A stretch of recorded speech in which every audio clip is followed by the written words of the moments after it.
a move of the day. So he's gonna give us the move of the day, and he's gonna actually show like a technique that will help all of you baseball players, and then we're gonna just make it into Tae Kwon-Do. For throwing or pitching, either one, you can do this for both of them. We'll start with hitting here. It's a drill where we're trying to feel that hips get engaged, getting coiled into where I want to fire from. And the first part of it is, say if I'm hitting and that pitcher's throwing at me, instead of me being in my normal stance right here and stepping at the pitcher, I'm gonna face the pitcher and take my legs out of it.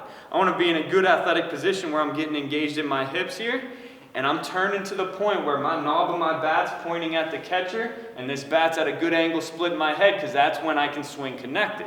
So in that position there, I'm gonna get loaded up, where I can feel all that energy being stored here, and then as soon as that pitch gets on me, where it's about being slotted and connected, everything's just gonna boom, fire into that ball. And the same thing goes for throwing, where I can turn right here, get to that position, and whew, throw right into it, where I want to just feel that motion of my hips up working and kind of simplify it so you can work step by step to get to the full swing and full connection within a swing.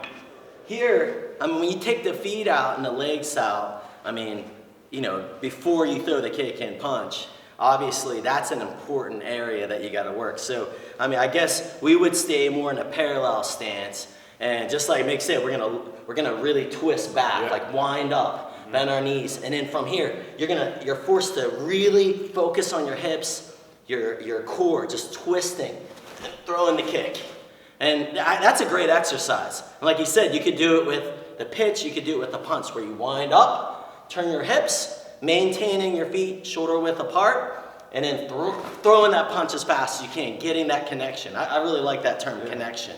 Yeah, it's really important. I mean, you're trying to connect your hip, your shoulder. Everything throughout the kinetic chain, as some said, just from the hips all the way up, and letting this bat be a part of the turn, and then that point of contact where for you it'd be the fist, it's this barrel of the bat just snapping out, where that's where we want to make contact to let the ball travel from there.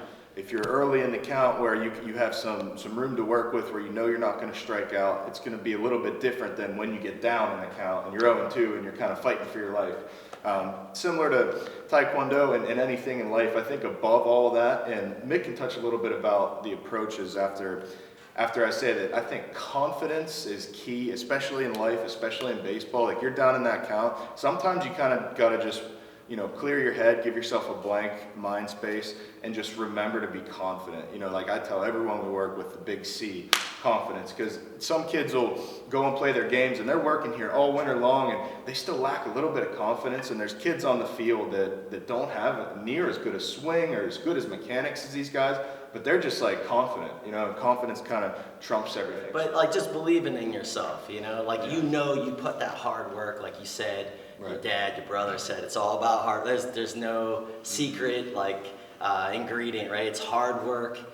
With that hard work comes confidence. At the end of the day, you're playing a game, where we're playing a baseball game, and you got to have fun. And if you're timid, a little bit scared in the box, it may happen, but at the end of the day, no one's going to remember the strikeout that you may had, base hit. You want to just go up there, have fun, and like you said, have confidence. What you've been working, what you've been training on, that's where all the thinking goes out the window, and natural instinct just needs to kick in and be aggressive to have that confidence and drive through whatever you're doing, if you're pitching, if you're hitting, because this game, baseball is one of the only sports where you can fail 7 times out of 10 and still be considered one of the best players around. So failure is a part of this sport. You don't want to overthink. You're trying to just let instinct kick in, see ball, hit ball, and that box is sometimes the easiest point, especially for young hitters. And then as you get older, that's where the game starts to evolve and get a little bit more. You can get it, like Ryan was saying, in certain counts. 2-0 count, you know you're looking for that fastball that you can do damage on. 0-2 count, you know you got to protect the plate and have to expand the zone, because you don't want the umpire to ring up a close pitch on you where now you're going to the dugout. So that's where the game slowly starts to become a little more mental.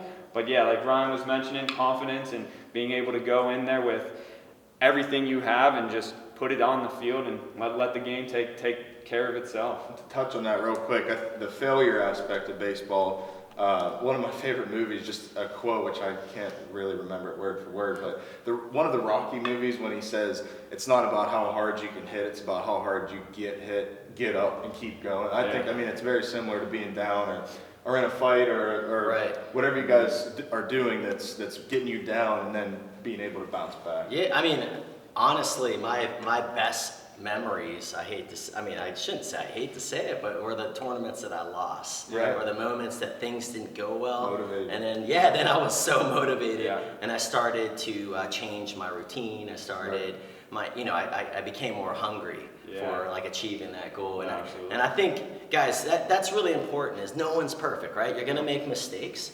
Right? But, what we ask is that you try hard, right? If you try hard to make a mistake, that's fine. Right. And then you have, you either seek help or you make those adjustments yourself. So we have great people, professionals that have been through it, right? That can help you make those adjustments or those improvements. And I really feel like just to cap it off, like a positive mindset, because obviously when you're sitting there and you're thinking, oh my gosh, if I strike out, like I don't want to walk back to the dugout. Like if you think positive, right?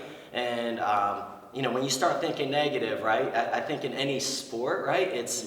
Usually it's going to end that way, right? So believe, say, I'm going to do it. Like maybe visualize yourself, hitting that home run or getting that strikeout or whatever, scoring that point in the tournament, breaking those boards. Yeah. And that is generally, that's my approach. I'm sure it's yours and too. I think that's a big thing is no matter what you do, the negative parts of what you're doing or the failures you have, that's how you get better and what you learn from. Because if you go out there and you're perfect success, you're not learning anything because you haven't had that humbling experience of a kid striking you out or you losing a sparring match, and now it's like, okay, I know I'm not as good as I thought. How can I get better from this? How did he get me? Did I get myself out? Did I leave myself vulnerable to him? Little things like that, where that's how you can grow and get better rather than holding yourself down on the failures. But that's part of the ingredients to success. Okay, so whatever you do, whether it's academic, all the way through sports and life, if you have a failure, that means that you're on your way, right? As long as you have a positive attitude,